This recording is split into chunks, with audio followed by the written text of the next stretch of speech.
You're off for a big meeting. It's a good chance you're going to meet the deal maker, the CEO, the person who's going to sign off on the deal that you want to sell to this organization, and you're meeting them for the first time. Now, I want to give you a couple of tips on how you can understand them better in the first 5 seconds that you meet them. So, here's the thing, is that there are basically 4 fundamental personality types, okay? Now, I know there's many others. In fact, we have a system ourselves that has 13. But for the purpose of this exercise and for simplicity, and for those of you that haven't heard a lot about this, I'm just going to give you 4. Now, the first one you can tell because of the handshake. The minute somebody grabs your hand, puts their hand over you like that, and starts squeezing you really hard, they're most likely to be somebody called a driver, a very powerful type of person.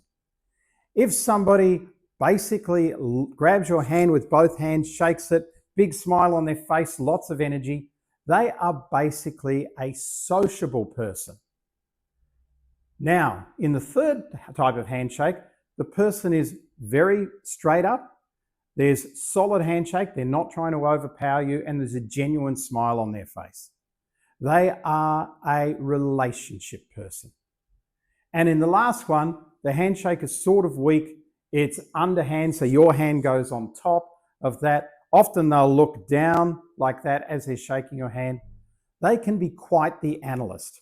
So if we look at the driver, the socialite, the relationship person, and the analyst as being our 4 different personality types. What else can I tell you about them that you can pick up in just a couple of seconds in your meeting? Firstly, our driver, our powerful person, they like tidiness. They have a very austere environment. They won't have lots of photos and things like that around at all. Everything will have fairly clean-cut lines. The way they'll be dressed is relatively conservatively. Second, our sociable person. They're going to have a lot of photos around. They are going to be probably dressed a little bit more flamboyantly. They are going to have big gestures and things like that. They're going to have awards and all that sort of stuff around them that celebrates who they are, what they've done, who they've met. Their photo with Barack Obama or Richard Branson or something like that. Our third person, our relationships person, they're going to have their partner and children firmly on their desk. They're going to be dressed relatively conservatively. They're going to be fairly quiet spoken. Their environment is going to feel more like home. And it could even be a little messy because they're much more focused on relationships than image. And our last person, our analyst person, graphs, charts, books on techniques and things like that, often a very, very messy desk. So there's a few things that you can pick up straight away. So what do you want to do with these 4 people in that meeting to give yourself a much better chance of making a sale?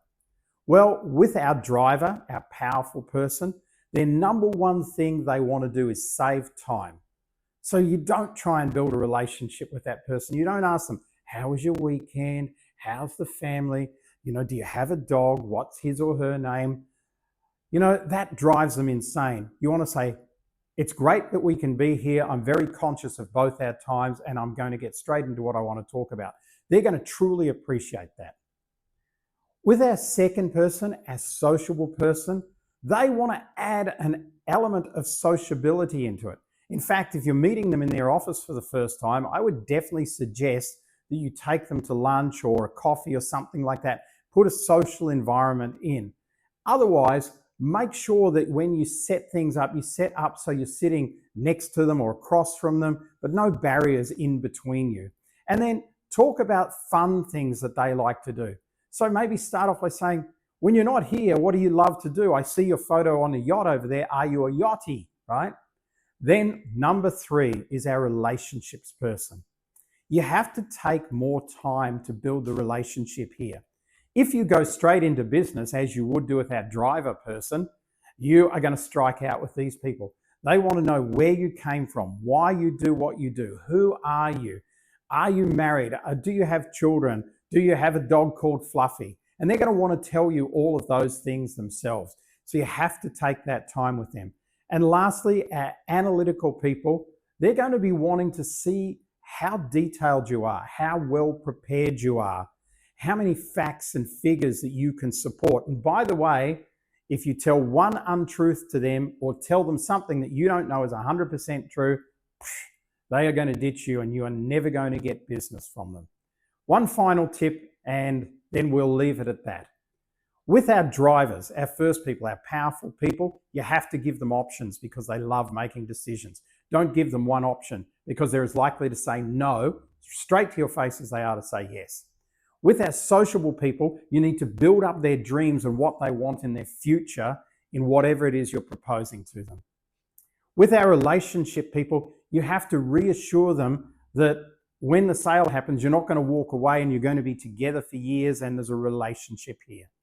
And with our facts and figures analyst people, you're going to have to give them facts and figures that they can pour through and, where sources of where it came from, and back it up with credible people, credible testimonials and stuff like that. If you do all of that, and you can do it literally in the first minute or two that you have with a new potential prospect, joint venture partner, or anybody else who's important to you, maybe even a funder, then you will be on the sure way to heading in the right direction.